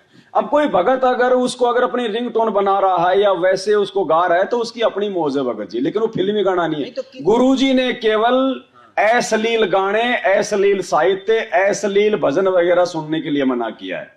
बाकी आपके गुरुजी की याद अगर कोई शब्द आपको दिला रहा है, कोई भजन दिला रहा है तो गुरुजी ने मना नहीं किया। गुरुजी ने केवल अश्लील फिल्में, अश्लील चुटकुले, इनके लिए मना किया है। ढोलक जांच के लिए मना किया गया, ये तबला पेटी पे करने की आवश्यकता, क्योंकि वो कर्ण विकार है, वो ढोला तबला वगैरह। वैसे गुरुजी ने मना नहीं किया। ये तो गुरु जी के रहते थे तो तुमड़े पे तो गाते थे वो एक भगत जी क्या। बहन ने जगत में गाई है कि सदगुरु के वचनों को रखना संभाल के। तो उसमें क्या दिक्कत है? उसको सुनने में कोई दिक्कत नहीं, वो तो भाव जागृत होते हैं हमारे गुरुजी में। ये मैनेजमेंट की रोकी थी उनकी। गुरु जी के ऊपर और चलो ये बातें भी ना धीरे धीरे, देखो एक समय ऐसा आएगा, धीरे धीरे ये चीजें भी हमारे को अच्छी लगनी जो है वो बंद हो जाएंगी। फिर हमें केवल अपने किसी से बात करने का मन ही नहीं करेगा। सुनेंगे तो गुरुजी के सत्संग और गुरुजी की वाणियां, उनके शब्द। धीरे धीरे होगा भगत जी, भक्ति के प्रभाव से होगा। इस प्रकार की बातें जो हम कर रहे हैं, दूसरे भाई बहन जो सुन रहे हैं, तो धीरे धीरे जब किसी के कानों में ये बातें जाएंगी तभी तो अंदर रिएक्शन होगा। जब कोई बातें हमारे को सुनने को नहीं मिलेंगी तो हम क्या विचार करेंगे? तो ये सारी प्रोसीजर वही चल रही है साध संगतियों के माध्यम से। उन आश्रमों में आपको ये बातें सुनने को नहीं मिलेंगी किसी भी प्रकार की, वहां बैठ ही नहीं सकते आप 5 मिनट भी। और इतनी भीड़ में कोई वहां पे ज्ञान चर्चा नहीं हो सकती भगत जी। वहां तो आरती नहीं कर पाते लोग ढंग से, बैठ के भी नहीं कर पाते, वो खड़े होके वो कहाँ आरती करेंगे? बैठ के नहीं कर पाते वो। बैडमिंटन खेलते खेलते उनके नित्य नियम चल रहे हैं वहां पे। ना ट्रॉफी में गुरु जी का फोटो लगाया, ट्रॉफी में जो जीतेगा उसे ट्रॉफी देंगे और गुरु जी का फोटो वाले। नहीं, वो अभी जो गुरु जी के वो मतलब ये जो ये है ना, जूता चप्पल जो है चरण पाद का, वो भी बिक रही थी नामदान। 600 रुपए में बिकती है ना। हाँ, तो मैंने कि भाई नहीं तो वो मिर्ची पे सत्संग से सुनाया ना गुरुजी ने राम रहीम का, एक मिर्ची 2.5 लाख, एक मिर्ची 2,500 रुपए की बिकी थी ना, किसी 25 किलो। इसमें गुरुजी ने ट्रैक्टर चलाया, फलाना किया, तो यही वो कर रहे हैं गुरुजी। सेम पाखंड है भगत जी। ये फलाना ट्रकों के ट्रक बेचे इन्होंने, चप्पलों के ट्रकों के ट्रक। ना कर पाए। 24 में क्या स्थिति होने वाली, किसके लिए संकेत करवाया था परमात्मा ने? 24 में क्या स्थिति होने वाली है? स्थिति तो आज भी हो रही है, तो आप और हमें जो हमें महसूस नहीं हो रही स्थिति, तो आज भी जाके देखो जगत में क्या हो रही है। स्थिति तो भयंकर है भगत जी। भोग प्रसाद लगाते हैं तो गुरुजी ने कहा है कि दास का अगर वीडियो लगा के भोग प्रसाद लगाओगे, भोग आरती करोगे, तो ये सभी को लाभ होगा। कब कहा परमात्मा ने? वो आपकी वीडियो ही देखी थी, उसमें भी ना, मैं तो नए डाली थी वीडियो। हम जब जुड़े नहीं थे इस साथ संगत में, वीडियो देखी थी तो वो उस समय तक थी जब तक हम गुरुजी को भगवान के रूप में नहीं ले रहे थे। अब भगवान हमारे गुरुजी को भोग लगा रहे हो और गुरुजी अपनी आरती करेंगे खुद ही। क्या हमें याद नहीं है भाई? मैंने ये कहा था उस वीडियो में, जिस आदमी को जो है पढ़ना नहीं आता, जो बूढ़ा है, वो गुरुजी का वीडियो लगा के आरती कर दे, भाई वो बेचारा वैसे कैसे करेगा? सही बात। अगर उसके घर में कोई और भगत नहीं है और उसने भोग लगाना है, उसको खुद को आती नहीं, उसको पढ़ना नहीं आता, वो कैसे भोग लगाएगा? तो उसकी तो वो मजबूरी है। इमरजेंसी के लिए ही गुरुजी ने 3 समय की ऑडियो वीडियो बनाई है। हमने इनको रूटीन में लगा दिया।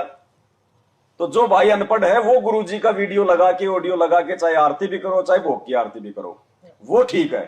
बाकी मुझे पढ़ना आता है फिर भी मैं गुरुजी को भोग लगा रहा हूं, और मैं गुरुजी से इमल की भोग लगवा रहा हूं। खुद कोई गुरुजी भोग लगा रहे हैं, फिर तो हम क्या कर रहे हैं फिर? आराम से बैठ के चलो तो ठीक है, भाई भक्ति भी गुरुजी कर रहे हैं, आरती भी गुरुजी कर रहे हैं, फिर हम क्या करेंगे? हम काम करेंगे। वो उनके लिए जिनको ये पढ़ना लिखना नहीं आता। देखो भगत जी, मालिक ने संकेत छोड़े, ऑडियो वीडियो से आरती होती नहीं है। ये तो परमात्मा ने फिर 6 साल बाद में जाके ऑडियो वीडियो बनाई है, मजबूरी में। 19 गुरुजी नाम कब से दे रहे हैं? 1994 से। और ये डीवीडी कब बनी है ऑडियो वीडियो की? 2000 में करोथा आश्रम में बैठ के बना रखी है ना। 1999 में बना था करोथा आश्रम। अच्छा, तो 1999 लगा लो चाहे 2000 लगा लो, नाम दे रहे हो 94 से। 6 साल बाद जाके गुरुजी ने ऑडियो वीडियो बनाए हैं डीवीडी में। तो गुरुजी ने ये भी तो 94 से 2000 तक 6 साल तक उन्होंने जिन जिन भक्तों को नाम दिया वो कैसे आरती करते थे? नहीं, तो गुरुजी ने ये भी तो बोला कि भक्ति बहुत से करते थे। हाँ, जो गुरुजी ने बोला कि जो मेरी दास की जो कैसेट लगाएंगे, जब वाणी जहाँ फैलेगी तो पेड़ पक्षी जो भी है सभी को लाभ होगा। हाँ, तो ये सत्संग सुनो ना परमात्मा के, सत्संग नहीं, मालिक के शब्द सुनो, मालिक की वाणियां सुनो। नित्य नियम जो बताया है सुबह का। अरे तो नित्य नियम ही वाणी है कि खाली नित्य नियम का असर होगा क्या? बाकी वाणियों का असर नहीं होता। सत्संग भी है, नित्य नियम भी है। तो हम भी तो परमात्मा की वाणियां उच्चारेंगे। तो वही हो रहेगी। नहीं तो दुनिया कबीर जी की वाणियां गा रही हो, कबीर जी ने भर रखी है क्या? भगत जी उसमें भी बोले ना, पहले वो पत्थरों के आगे खड़े होके जय गणेश का गणेश जी ने डीवीडी भर रखी थी क्या अपनी आवाज में? बताइए। तो वो तो ठीक है, लोग वेद है, वो तो एक दूसरे में मतलब हिलते तो रहते ये हैं। अब इसमें इमरजेंसी का अपन थोड़ी साधन हिल है पाते जी, हैं। ऐसे। मैंने गरीबदास जी का उदाहरण दे के बताया है कि वो उनका भगत जो कुएं के पास कर रहा था आरती, तो वो भी तो खड़े होके अपने मुंह से वो कर रहा था। भाई जब राम राय जब वहां से जा रहा था, जब गरीबदास जी का एक भगत बैठ के आरती कर रहा था, तो गुरुजी ने क्या बताया? वो राम राय में इतना जमल कि प्रभावित हुआ, वो वाणियां उसके दिल में उतर गई। उसने कहा भी तुम्हारे महाराज कौन है, वो शरीर में है कि नहीं है? तो वो तो उस भगत के मुंह से सुन के तो प्रभावित हुआ, और वो पंजाब से चल के हरियाणा आ गया वो। तो क्या वो वाणी असर नहीं करी? करी थी ना। वो तो भगत का मुंह से चली थी वो शब्द परमात्मा के हैं, मुंह चाहे वो कोई का भी हो। कबीर जी की वाणियां हैं, कबीर जी के दोहे हैं, ये दुनिया भर के लोग गा रहे हैं ना। लेकिन हम लोग कितने मतलब जो है प्रभावित हो जाते हैं। वो वाणी का आकर्षण है, वो शब्दों की वो शक्ति है भगत जी, भगत की नहीं। वो हमारे गुरु जी कौन सी लता मंगेशकर हैं बता दो? है क्या लता मंगेशकर की तरह सांसारिक तौर पे उनकी मीठी आवाज है क्या? नहीं है ना। और हरियाणा की भाषा दुनिया में सबसे ज्यादा मतलब खड़ी भाषा समझ लो आप। गाली देना, सीधा बात करना, मतलब गाली देना, मतलब प्यार से बोलेगा तो भी गाली लगी। अगर कोई ये पूछे ना भाई साहब टाइम क्या हो गया, फांसी खाकर मरेगा। मतलब आवाज अच्छी नहीं लगती। और उसी आवाज में हमारे गुरुदेव सत्संग करते तो हमारी आंखों से ये शब्दों का आकर्षण है। और ये अभी जो पुस्तक फाड़ी इसने वो आपने भी बनाई है, उसने भी बनाई है। देखिए श्री शिव महापुराण विद्या क्या है वो तो आप बता दो। वैसे ये तो देख रखा वीडियो तो पूरा देखा। बता दो इसका क्या है मतलब। इतना तो आप प्रमाण बता देना। नहीं, वो प्रमाण वो किस चीज के? शिवलिंग के ऊपर ऊपर है, और जो मतलब उन्होंने बताया ना कि ब्रह्मा विष्णु महेश अजरा मन नहीं है, तो गीता तो वो तो ठीक है, वो तो गुरुजी ने बता रखे है ना। फिर उसमें क्या डाउट है आपको? हमें क्या पता। तो फिर आपको सुना रहे हो फिर ये बात वो नहीं है कि देखो ये भी बता रहे हैं जैसे हाँ। किसी भी चीज के लान है, इनके भी अपन सुन रहे हैं, और आपने भी जो चीज बताई है भाभी सुनी है, जारी अपनी डाउनलोड है। तो आपको ये क्या गलत लगा? भाई गुरुजी ने शिवलिंग को शिव जी का जो है गुप्तांग वो नहीं बताया, किसी सत्संग में नहीं बताया, और ना होता है। शिव जी का गुप्तांग नहीं है, वो तो शिव रूप में उस काल ने आके अपनी लीला की थी। वो स्तंभ बनाया था उसने ब्रह्मा विष्णु महेश के बीच में। यहाँ के शिव को तो बेचारे को मालूम ही नहीं इस बात का कि मेरा रूप बना के वो क्या जो है वो खेल खेल गया सदा शिव रूप में।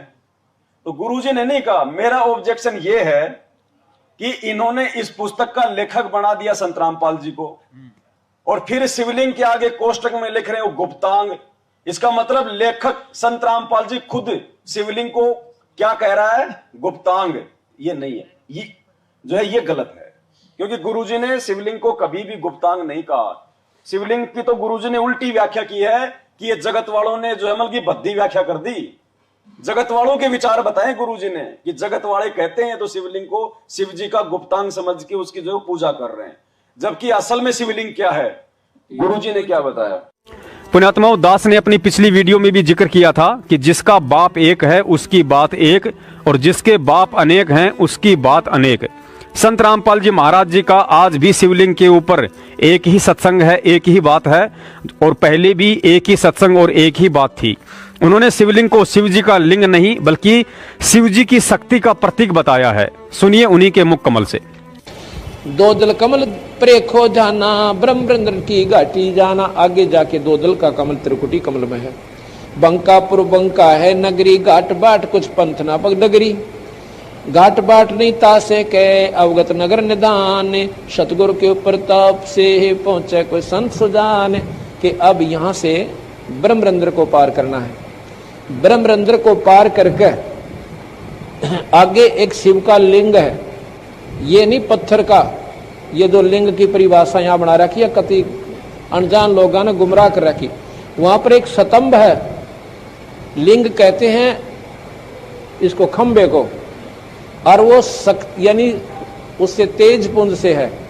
एक इतना चमक प्रकाश का इतना लंबा वो स्तंभ है वहां पर, उसको शिवलिंग कहते हैं। शिव माने शक्ति का प्रतीक। उस ब्रह्मरंध्र को पार करके ईश्वरी उस निरंजन की शक्ति का वो प्रतीक है। वो स्तंभ जैसे झंडे लाले नारे नारे, ये फलानी पार्टी का, ये फलानी पार्टी का। वहां पर शिव का लिंग है। लिंग माने वो खंबा बहुत लंबा, और वो बहुत चमक वाला तेज का है, प्रकाश में है। कहते उसके बाद वो शिव के लिंग को पार करके जब आपने निरंजन के लोक में जाना है। और ये शिवलिंग और बना रहे बड़ी बुई चाड़ा बिला मूर्ति बना लिया, उसकी परिभाषा सुनाने देने की शर्म आ रही। तो गुरुजी कह रहे हैं कि गुरुजी तो शिवलिंग की क्या परिभाषा बता रहे हैं, और जगत वालों को गुरुजी डांट रहे हैं कि यहाँ इन्होंने ऐसी मतलब जो है गंदी उसकी जो है परिभाषा बना दी हमारे को सुनाते हुए भी। तो गुरुजी कैसे शिवलिंग के आगे उस पुस्तक में जो बल्कि गुप्तांग लिख देंगे। गुरुजी तो खुद बल्कि खंडन कर रहे हैं जो लोग उसको बल्कि गुप्तांग समझ रहे हैं। तो ये है मेरा ऑब्जेक्शन। भगत जी सत साहब हमसे बोल रहे कि हम मालिक की दया से सब चीज अलग तो कर दी है घर से, जैसे दाढ़ी मूछ वाले की, लेकिन जो आश्रम से मिला था नाम मंत्र वाला और वो पुस्तक, उसका क्या करें? ज्ञान आधार से थोड़ा बताइए। कार्ड का क्या है? कार्ड तो जो मंत्र है वही है, कार्ड में क्या दिक्कत है? तो फोटो तो लगी है ना उसमें। अच्छा, कल को अगर वो फट जाए, उसकी तो उसको क्या करना जाए तो आप क्या करोगे? तो कल कोई भक्ति बोध फट जाए तो आप क्या करोगे? तो वही जी तो पूछ रहा हूं, इसकी जानकारी नहीं है ना भगत जी। ये लगा के सवा कर दो, बस वही चीज। और क्या करना उनका भगत जी। अब उन कारणों से हमारे को मंत्र ही नहीं करने। हाँ बस वही नहीं करना ना उससे। तो उनको हम अपने घर में रख के भी हम क्या करेंगे? ना किसी को हम वो दे सकते, दे भी नहीं सकते। ये लगा के सवा कर दो। जैसे जो हम लोग जो जोत जलाते हैं, जो बत्तियां जो बसती हैं, जहाँ पे आप इनको इकट्ठा करते मतलब हो, अपन वो कर देना, उसी में डाल के सवा कर दो। उनको क्या करना आपने? वो प्लास्टिक तो उखाड़ के अलग डाल देना, और जो नीचे का जो है कागज उसको सवा कर देना, वरना फिर वो प्रदूषण फैलाएगा वो प्लास्टिक। भगत जी, अपन जैसे कहीं मुसीबत में फंस जाते हैं, जैसे कहीं जा रहे हैं और कहीं गांव में फंस गए और कहीं रास्ता ही नहीं है और कोई साधन भी नहीं है, जिस अपन जैसे कहीं फंस गए और उसके पास गाड़ी है, अच्छा, अपने पास गाड़ी नहीं है, हाँ, और वो बोले कि मैं तो वहाँ छोड़ूंगा, तब जाके ये तो किराया है, वो तो चाहे जो मर्जी किराया। भाई आपने उस सुविधा का फायदा उठाया ना। भाई आप बस में जाते हो, आप ट्रेन में जाते हो, आप टिकट कटवाते हो ना। अब टिकट, अब वो चाहे सरकार चाहे उसको दारू में लगा है, चाहे उसको मतलब की बकरियां कटवाए, हमें क्या लेना देना? हमने तो उसको सही के लिए दिया है। उसके बाद उसके कर्म में उस पैसे का वो क्या यूज करता है। अब कैसे कहीं फंस गए तो जगत के यहाँ खाना भी खा सकते हैं। जैसे कहीं रिश्तेदारी में अचानक क्यों नहीं खा सकते? साधन नहीं है तो नहीं करोगे क्या? खा सकते हो तो अपना मंत्र जाप करो, परमात्मा खाओ, लेकिन वो अपने आरती करो खा के, लेकिन जबरदस्ती साफ सुथरा खाना खाओ। अपन तो मालिक की दया से जब से नाम दीक्षा नहीं, शादी ब्याह इतना कहा गुरु जी ने, जिस घर में मीट वगैरह का यूज होता है ना, उस घर में नहीं खाना चाहिए। स्पष्ट मना कर दो भाई। आपने फिर वहां पे रुकना ही क्यों है? पहली बात तो रुकना ही नहीं है। अगर कोई मजबूरी है, कोई दिक्कत है, गाड़ी चूक गई है, बस नहीं मिली है, तो कोई दिक्कत नहीं, रुक सकती है वहाँ पे। मुझे सत्संग में बताया गुरु जी ने दो प्रकार से समझाया सत्संग में जी। हर बात की गुरु जी दो प्रकार से, जिसको ज्ञान नहीं है वो कर सकता है, जिसको ज्ञान हो गया वो नहीं जाएगा। शादी में आपकी मर्यादा टूटेगी टूटेगी भगत जी। अब आज किसी को ये पता लग गया कि आपके कैंसर है और उसके घर में चाहे ब्याह हो छोरे का लड़के का, और उसको कोई नो के आजा डांस कर ले, नो के तू जा मेरा अपना काम करे, हो रहा डांस, मेरी तो 7-8 नौरी है, अब करके दिखाओ डांस, बजाओ डीजे, सुनो गाने। तो पुण्यात्माओं, संत पहले ही सतर्क होते हैं, इसलिए वो बकवाद अच्छी नहीं लगती उन्हें। अपना भजन करते, कोई बाढ़ में कुआं पड़ो, पड़ते रहो, बजाए जाओ डीजे। अपना जाना भी वैसे तो वहां से टलो, और जाना भी पड़ जाए तो अपना फॉर्मेलिटी करके कोण में बैठ जाए अपनी माला लेके।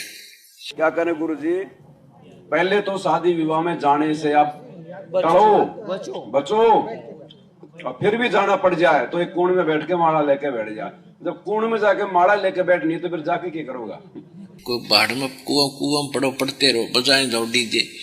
अपना जाना भी वैसे तो वहां से टलो, और जाना भी पड़ जाए तो अपना फॉर्मेलिटी करके कोण में बैठ जाए अपनी माला लेके, और वो करते रहे जो तुमने करना फंड। तो पुण्यात्मा, आम संसार तन्यू कहेगा भाई तू ऐसा के मायूसा रहता है, तेरा के बिजली गिर गई, ऐसा के नुकसान हो रहा है, तू नाचता गाता कोई ना, तो उसके लिए माथा नहीं मारा, घड़ा नहीं बोल रहा है। कहते हैं साकट और सवान को उल्ट जवाब नहीं दे।